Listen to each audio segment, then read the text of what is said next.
যে একটা free fair ইলেকশনের জন্য আমেরিকা এখানে সোলজার পাঠাবে, আমরাই তো প্রতিবাদ করব। এটা তো আমেরিকার বিজনেস না। আমেরিকার গণতন্ত্র প্রতিষ্ঠার দায় আমেরিকার না। এই জায়গাটা বাংলাদেশের মানুষকে বুঝতে হবে। বাংলাদেশের মানুষের লড়াইটা বাংলাদেশের মানুষকে করতে হবে। আমরা দেখেছি যে মার্কিন যুক্তরাষ্ট্রের উপর বাংলাদেশের মানুষের একটা পরম এবং চরম একটা আস্থা তৈরি হয়েছিল নির্বাচনের আগে, এবং বাংলাদেশের মানুষ আশা করেছিল যে এই সরকারকে একটা চাপে ফেলে বাংলাদেশের মানুষের অধিকারটা ফেরত পাবে। কিন্তু আমরা দেখলাম যে নির্বাচনের যখন তফসিল ঘোষণা হলো এবং সেইটার সাথে সাথে আমরা দেখলাম মার্কিন যুক্তরাষ্ট্রের তৎপরতা, অর্থাৎ মার্কিন যুক্তরাষ্ট্রের পিটার হাসের তৎপরতা একেবারে ঝিমিয়ে গেল এবং তিনি ইন্ডিয়াতে গেলেন এবং ইন্ডিয়াতে গিয়ে বিভিন্ন ধরনের দর কষাকষি বা বৈঠক করেন। এরপর থেকে আজ পর্যন্ত আমরা মার্কিন যুক্তরাষ্ট্রের কোনো অ্যাক্টিভ যেই তৎপরতা বাংলাদেশে থাকা দরকার ছিল, বাংলাদেশের মানুষের পক্ষে থাকা দরকার ছিল, সেটা ছিল না। দেখেন, আমেরিকার কাজের পরিধিটা আমাদের মানুষের কাছে খুব পরিষ্কার হইতে হবে। আমেরিকা কোনো দায় নেয় নাই, আমেরিকা কখনো বলে নাই যে বাংলাদেশে গণতন্ত্রের ঠিকাদারিটা আমি নিছি, তোমরা শুধু মিছিল মিটিং করবা আর ফ্রি ফেয়ার ইলেকশন করে আমি তোমাকে গণতন্ত্র দিয়ে যাব। এটা আমেরিকা কখনো বলে নাই। প্রত্যেকটা রাষ্ট্রের কাজ করবার ধরনের ভিতরে পার্থক্য আছে। একটা জিনিস বুঝতে হবে, মার্কিন যুক্তরাষ্ট্র বাংলাদেশের গণতন্ত্রের জন্য কিভাবে কোন কোন জায়গাতে সাহায্য করেছে এ বিষয়টা কিন্তু আপনাদেরকে বলেছি। বিরোধী দলের রাজনৈতিক নেতাকর্মীরা 500 লোক নিয়ে মিছিল করতে পারতো না 2021 সালে, 20 সালে। 2021 ডিসেম্বরে স্যাংশন দেওয়ার পরে বাংলাদেশের রাজনীতিতে দেখেন জনগণের অংশগ্রহণটা কি পরিমাণ বেড়ে গেছে। এরপরে দেখেন যে তারা যে 7 জন কর্মকর্তার উপরে স্যাংশন দিল, র্যাবের উপরে স্যাংশন দিল। তারপরে এই 7 জনের ভিতরে পুলিশের 2 জন আইজি পর্যন্ত আছে, সাবেক এবং বর্তমান আইজি, মিলিটারি অফিসাররা আছে।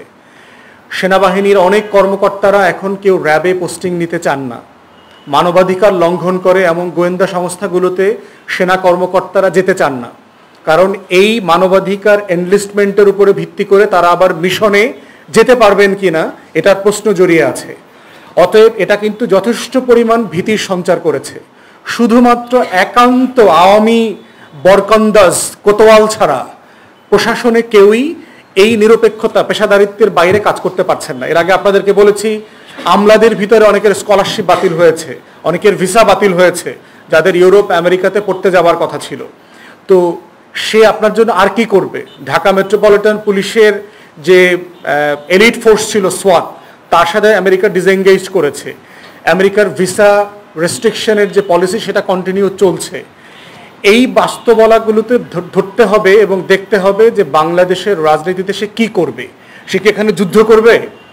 আমরা কি একমত হব যে একটা ফ্রি ফেয়ার ইলেকশনের জন্য আমেরিকা এখানে সোলজার পাঠাবে? আমরাই তো প্রতিবাদ করব।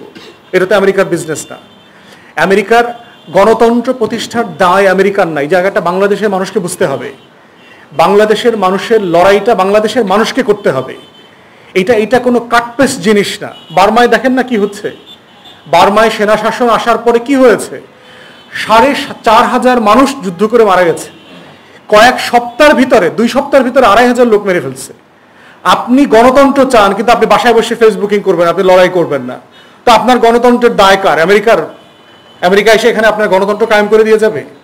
আমেরিকা তো আপনাকে যথেষ্ট পরিমাণ সাহায্য করে পলিটিক্যাল স্পেস করে দিয়েছে।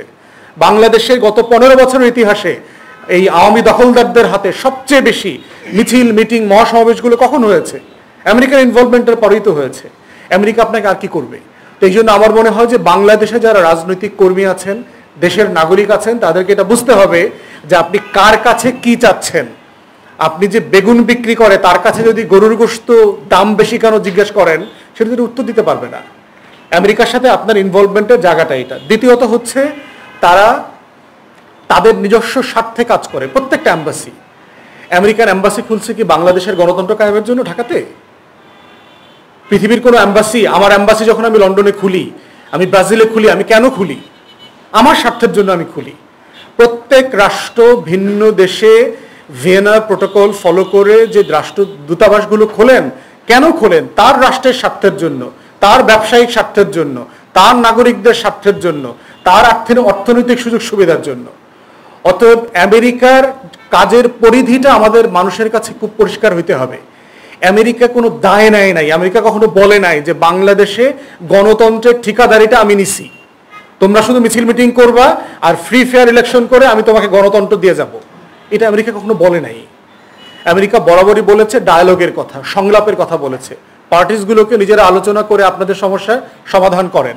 আপনাদের এই রিপোর্টগুলোও তো আমেরিকা আপনাকে সাহায্য করছে যে আপনার দাবিগুলোর সাথে পৃথিবীর সবচেয়ে বড় পরাশক্তি একমত হচ্ছে। যেগুলো আমরা বলছি তারাও বলছে। আমরাও বলেছি যে নির্বাচন ফেয়ার হয় নাই, পশ্চিমারাও তাই বলেছে যেখানে কোনো নির্বাচন হয় নাই। আমরাও বলছি বাংলাদেশে একটা একদলীয় বাকশালের অধীনে দেশটা দখলদার হয়ে গেছে। আমেরিকা, পশ্চিমারাও তাই বলছে যে বাংলাদেশে ডমিনেন্ট পার্টির মধ্যে একটা নির্বাচনী সিস্টেম চালু হয়েছে নিজেরা। অতএব আমাদের এই দায়ের সাথে আমাদের বন্ধু রাষ্ট্রগুলো যারা গণতন্ত্রের পক্ষে আছেন তারা তো একমত হচ্ছেন, কিন্তু লড়াইটা তো আমার। যুদ্ধ কি আপনাকে ৭১ করতে হয় নাই? ভারতীয়রা তো ডিসেম্বরের ৩ তারিখে আসছে, বাকি ৯ মাস কি হাওয়া দিয়ে যুদ্ধ হয়ে গেছে? ভারতীয়রা ২ সপ্তাহ এসে দেশ স্বাধীন করে দিয়ে গেছে। বাঙালিরা কি ৯ মাস মানে ডাইল ভাত খাইছে? শুধু যুদ্ধ করা লাগে না আমাদের লোকদের? আমাদের মুক্তিযোদ্ধারা কি করেছে? আমাদের যে লক্ষ লক্ষ মানুষ লড়াই করেছে তারা কি করেছে? আপনার লড়াই আপনাকে করতে হবে, আপনার যুদ্ধ আপনাকে করতে হবে।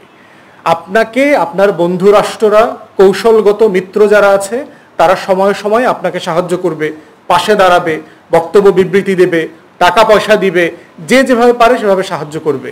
কিন্তু দেশের মানুষকে সিদ্ধান্ত নিতে হবে। আমরা তো বলছি যে কৃতদাসের লড়াই, আপনারা শুধু সবাই দেখবেন কালো মানুষগুলোর যে দাসত্বের বিরুদ্ধে যে তার ৪০০ বছর ৪৫০ বছরের যে লড়াই, এই লড়াইটা কে করেছে? কালো মানুষগুলোকে নিজেকে লড়াই করতে হয়েছে। তার হাত পায়ে যে শিকল বাঁধা ছিল সেই শিকল তাকে নিজেকে ভাঙতে হয়েছে। পৃথিবীর কোনো দেশ থেকে গিয়ে শিকল ভাঙে নাই। হ্যাঁ, যেটা করেছে যারা মুক্তমনা আমেরিকার মানুষ ছিল, ইউরোপের মানুষ ছিল, তারা কথাবার্তা বলেছে, প্রতিবাদ করেছে, সংসদে আলোচনা করেছে, বিল তুলেছে, দাসত্ব প্রথা বাতিল করবার জন্য সংসদে অধিবেশন করেছে, এগুলো করেছে। কিন্তু লড়াইটা তো আপনার। এই জন্য আমরা যেটা বারবার দেশের মানুষকে বলছি, আপনারা কি ধরনের দেশে থাকতে চান এটা আপনাদের ইচ্ছা। আপনারা যদি বাকশালের অধীনে কৃতদাসের মতো জীবনযাপন করতে চান, ইটস ফাইন, এটা আপনাদের ইচ্ছা। নর্থ কোরিয়াতে মানুষ থাকে না, সিরিয়াতে, মিশরে মানুষ থাকতেছে না, কিউবাতে, বেলারুশে, রাশিয়াতে মানুষ থাকে না, আপনারা থাকবেন। কিন্তু আপনারা আমেরিকার মতো থাকতে চাইবেন, ব্রিটেনের মতো থাকতে চাইবেন, ইউরোপের মতো থাকতে চাইবেন, কিন্তু লড়াই করবেন না। ফিলিস্তিনের জন্য আমেরিকাতে, পশ্চিমা বিশ্বে কি হচ্ছে দেখতে পাচ্ছেন? একই ধর্মের না, একই গায়ের রঙের না, একই দেশের না, লক্ষ লক্ষ মানুষ লড়াই করছে। বিশ্ববিদ্যালয়গুলো ফ্লাডেড হয়ে গেছে। দেখেন, ফিলিস্তিনের জন্য লড়াই করছে তারা, মানবতার জন্য লড়াই করছে, ইনসাফের জন্য লড়াই করছে। অতএব এই লড়াইটা যার যার দায় থেকে, বিবেক থেকে, কনসাসনেস থেকে করতে হবে। আপনি যদি স্বাধীন রাষ্ট্রে বাঁচতে চান, আপনার স্বাধীনতার মতো করে আচরণ করতে হবে। আপনি যদি পরাধীন থাকতে চান, সেটাও ঠিক আছে। বাংলাদেশের মানুষ পরাধীন ছিল না। পলাশীর প্রান্তর থেকে যেদিন ভাগীরথীর তীরের থেকে সিরাজউদ্দৌলাকে ধরে নিয়ে যায়, কারা ধরাই দিছে? বাঙালি কৃষকরাই তো ধরাই দিছে। যে উদ্ধতা দেখো, ওরা দেখে তো আমাদের সাধারণ মানুষের মতো লাগে না, ওই মনে হয় রাজা হবে, ও পালায় যাইতেছে। তো আপনি যদি থাকতে চান, ফাইন। লড়াইটা এই জন্য পরিষ্কার হইতে হবে যে কার লড়াই, কার দায়। একজনের দায় আর একজন পালন করবে না। ধন্যবাদ আপনাদের সবাইকে।